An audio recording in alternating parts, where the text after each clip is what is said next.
Setelah selesai melewati tebing kematian, mereka akhirnya tiba di sebuah desa kecil. Awalnya para warga terkejut dan ingin menyerang mereka, namun saat Rubilia menunjukkan emblem kerajaan, semua warga menjadi tunduk kepadanya. Setelah itu mereka mendapatkan izin untuk tinggal di rumah kepala desa. Di malam harinya kepala desa mengadakan pesta penyambutan untuk mereka, namun beberapa saat kemudian ada seorang warga yang memegang aset milik Dami. Dami yang tak terima langsung menghajarnya. Untuk mengurangi kekacauan, Goburo mengadakan lomba kecil-kecilan. Siapa yang bisa mengalahkannya dalam minum-minum, maka akan mendapatkan hadiah 4 plat perak. Warga yang mendengar itu menjadi antusias, namun karena Oguro adalah orc yang kebal dengan alkohol, akhirnya tidak ada satupun yang menang. Keesokannya mereka melanjutkan perjalanan, namun Oguro merasa si kembar kurang sehat. Mereka beralasan hanya kecapean setelah memasak untuk pesta kemarin malam. Keesokan harinya tiba-tiba perut si kembar menjadi membesar. Oguro pun menyadari bahwa mereka sedang hamil. Ia pun melaporkannya kepada Gobji. Ia juga meminta saran apa sebaiknya ia kembali ke desa yang baru saja mereka tinggalkan. Namun Gobji berkata bahwa mereka tidak akan sempat, apalagi anak orc mencuri nutrisi dengan sangat cepat saat di kandungan. Jika ibunya spesies orc tidak akan menjadi masalah, namun tubuh manusia jauh lebih kecil dan lemah.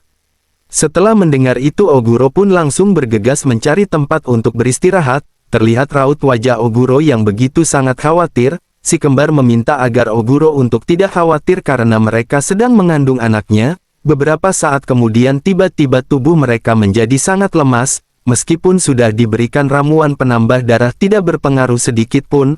Oguro pun memotong tangannya untuk diberikan kepada mereka agar mencukupi nutrisi mereka. Awalnya mereka menolak karena mereka tidak tega melihat Oguro menderita. Sembari menyuapinya dari mulut ke mulut, Oguro menjelaskan bahwa ia tidak ingin kehilangan mereka, baik bayi mereka, ataupun ibunya, karena keduanya sangat berharga baginya.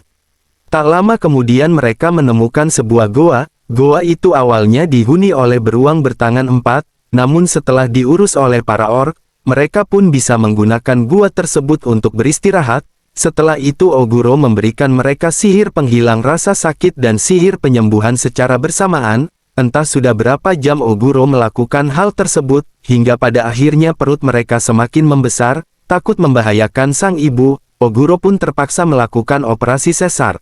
Dan akhirnya anak-anak Oguro terlahir dengan sehat. Sang kakak melahirkan bayi perempuan dan sang adik melahirkan bayi laki-laki. Setelah itu Gobji meminta Oguro untuk memperlihatkan anak-anaknya. Gobji memperingatkannya bahwa dunia membenci darah campuran. Dari penjelasan Gobji, anak darah campuran memiliki kekuatan yang luar biasa. Jika dibiarkan akan membawa malapetaka bagi kedua orang tuanya. Namun Oguro tidak akan meninggalkan anaknya meskipun seluruh dunia membenci mereka. Setelah itu Seiji bertanya tentang proses persalinan mereka. Ia berpendapat akan lebih mudah jika ia melakukannya sebelum mereka tumbuh besar, dan memberikan nutrisi setelah mereka dilahirkan dari rahim ibunya.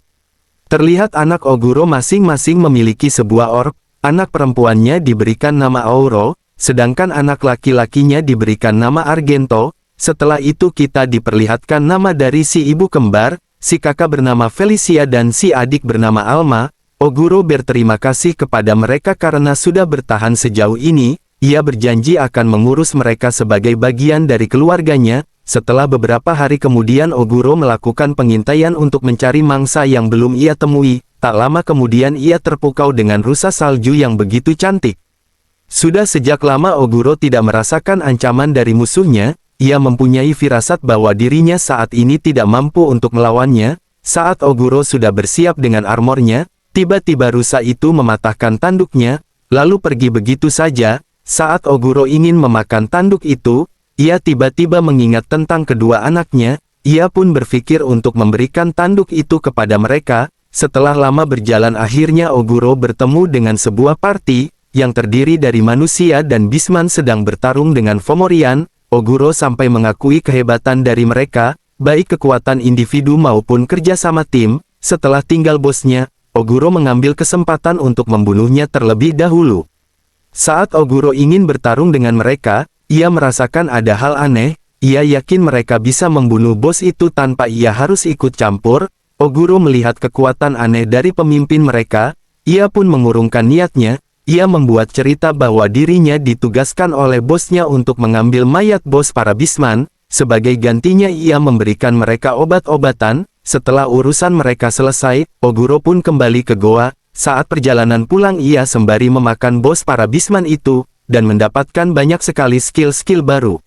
Setelah sampai di goa ia disambut oleh anak-anaknya yang sudah bisa berjalan. Setelah itu Oguro memberikan tanduk rusa itu kepada mereka. Sepertinya tanduk itu memberikan mereka kekuatan yang sangat besar. Kemudian Oguro dan gadis berambut merah juga mencoba untuk memakannya. Hanya memakan sesuap saja Oguro sudah mendapatkan banyak skill baru. Bahkan ada beberapa skill yang tidak bisa teridentifikasi. Gadis berambut merah mengatakan bahwa ia mendapatkan job baru berupa Secret Beast Eater. Oguro pun menyadari bahwa ia telah melakukan kesalahan. Saat Oguro tertidur ia menyadari bahwa dirinya telah memenuhi syarat untuk berevolusi kembali.